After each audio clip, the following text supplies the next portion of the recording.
মুরব্বী মহিলারা মাঝে মধ্যে ইয়াং মেয়েদেরকে বলেন একটু সুন্দর করে সেজে যাও, এই ভিডিও লন্ডনে যাবে, কোন ছেলে পছন্দ করবে, বিয়েটা তকদিরে থাকলে লন্ডনেও যেতে পারো।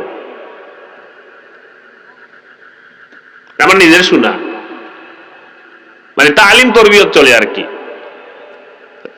লন্ডনে জামাই পাওয়ার একটা বিশাল অফার, বিশাল অফার, যে গায়ে হলুদে সুন্দর করে সেজে যাইবা, ভিডিওতে উঠবা, এটা কোন জায়গায় যে যাবে আর কার নজরে পড়বা, তোমার তো বিয়ে লেগে যাবে।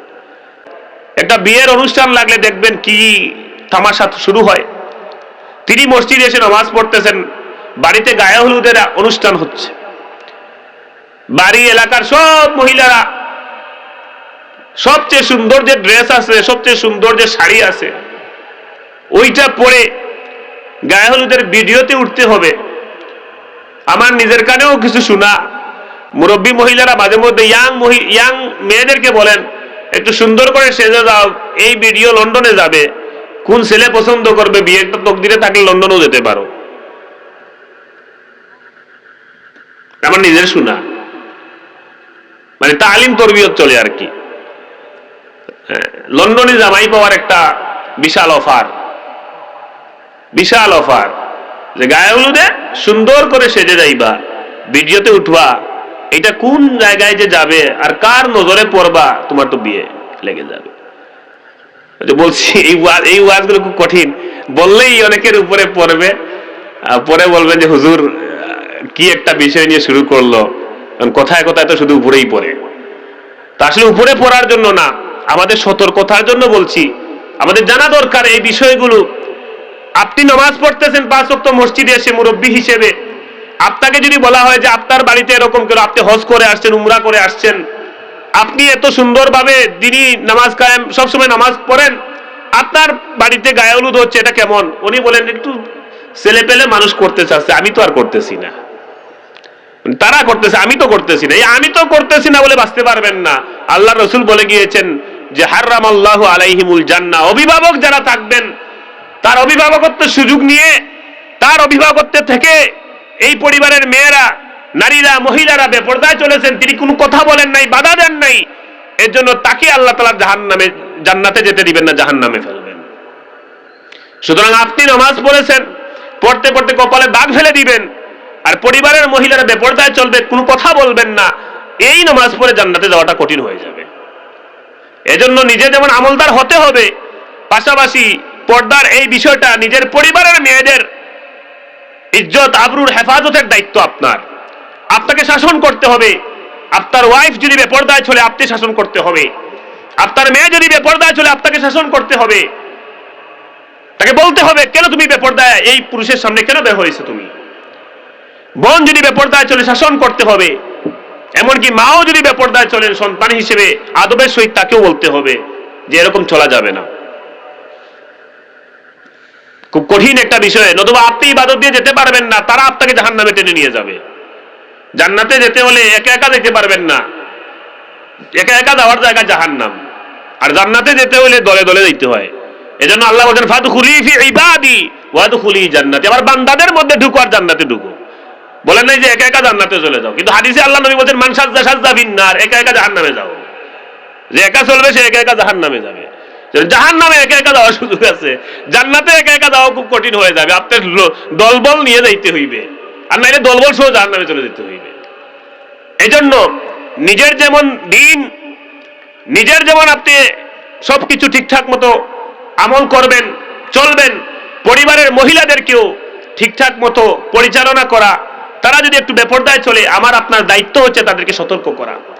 আমাদের গায়রাত থাকতে হবে, আমাদের আত্মমর্যাদা থাকতে হবে। আমার মেয়েকে কেন আরেকটা ছেলে দেখবে, আমার ওয়াইফকে কেন আরেকজন মানুষ দেখবে, আমার ওয়াইফ তো আমি দেখবো, আরেকজন দেখবে কিসের জন্য।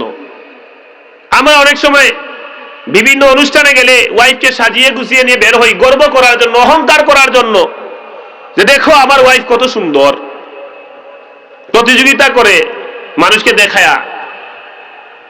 এরপর অন্য যারা দেখে, তারা দেখার পরে যে কি কমেন্ট করে, এটা শোনার পরেও লজ্জা হয় না যে তার ওয়াইফকে দেখার পরে বিভিন্ন ধরনের কমেন্ট করে।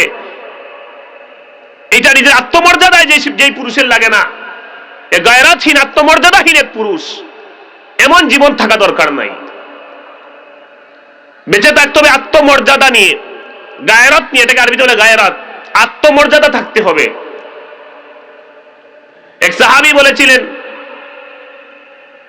উবাদা বিন সাদ রাদিয়াল্লাহু তাআলা আনহু, সাদ বিন উবাদা রাদিয়াল্লাহু তাআলা আনহু, তিনি বলেন, আমি যদি কখনো দেখতাম বা কখনো দেখি আমার ওয়াইফের সাথে কোন পুরুষ কথা বলছে, তাহলে সেই পুরুষকে হত্যা করে ফেলবো, আমার ওয়াইফকেও মেরে ফেলবো। আমার ওয়াইফের সাথে আরেকজন কথা বলবে, এটা আমি মেনে নিতে পারবো না। এটা আমার আত্মমর্যাদায় লাগে। এজন্য আমাদেরকে আত্মমর্যাদাশীল পুরুষ হতে হবে। আমাদেরকে এই মেন্টালিটি তৈরি করতে হবে যে আমার ওয়াইফ, আমার মেয়ে, আমার বোন, আমার মা, ওনাদেরকে অন্য কোন পুরুষ দেখবে, এটা আমি সহ্য করতে পারবো না। এইরকম আত্মমর্যাদা নিয়ে আপনার পরিবারে আপনি পরিবারের পরিবেশ তৈরি করতে হবে, আমাকে তৈরি করতে হবে। এর জন্য যা কিছু দরকার তা আপনাকে আমাকে করতে হবে। আমাদের সমাজে যত সমস্যা হয়, এর একটা বড় সমস্যা হচ্ছে আমাদের পরিবার থেকে বেপরদার কারণে বাহিরের বেপরদারটা পরে শুরু হয়। আগে পরিবার থেকেই বেপরদা শুরু হয় আমাদের। আল্লাহর ওয়াস্তে আমরা শপথ করি, আমরা দৃঢ়ভাবে ইচ্ছা পোষণ করি যে আমি আমার পরিবারে যারা মেয়েরা আছেন তাদেরকে আমি সতর্ক রাখবো, তাদেরকে কোনো বেগানা পুরুষের সামনে যেতে দেব না, এবং কোন বেগানা পুরুষ আমার পরিবারে এসে বসে কথা বলবে, আপনি বাজারে থাকেন, আপনার পরিবারে এসে আপনার পাশের বাড়ির ভাই আর অমুক এসে আপনার ওয়াইফের সাথে ভাবি বলে কথা বলতেছে, পান খাচ্ছে আপনার ওয়াইফের হাতে, চা খাচ্ছে আপনার ওয়াইফের হাতে, আপনার গয়রতে ধরে না, আপনার আত্মমর্যাদায় ধরে না।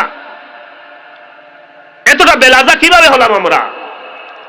আমি বাজারে থাকবো, পাশের বাড়ির ভাই এসে আমার ঘরে আমার বউয়ের সাথে কথা বলবে আর মিষ্টি সুরে পান খাবে আর আমার বউয়ের হাতের চা খাইবে। আমার ইজ্জতে লাগে না, আমার আবরুতে লাগে না, আমার আত্মমর্যাদায় লাগে না। এমন ব্যক্তিত্বহীন হলাম কেন আমরা? আমাদেরকে ব্যক্তিত্ববান পুরুষ হতে হবে। ওয়াইফকে কড়াভাবে বলতে হবে, কোন পুরুষের সামনে বের হতে পারবে না। আমাদের এই বিষয়টা খেয়াল রাখতে হবে। আমাদের মা বোন যারা শুনছেন, আপনাদের ইজ্জত আল্লাহর দরবারে অনেক দামি, আপনাদের ইজ্জত আল্লাহর দরবারে অনেক দামি।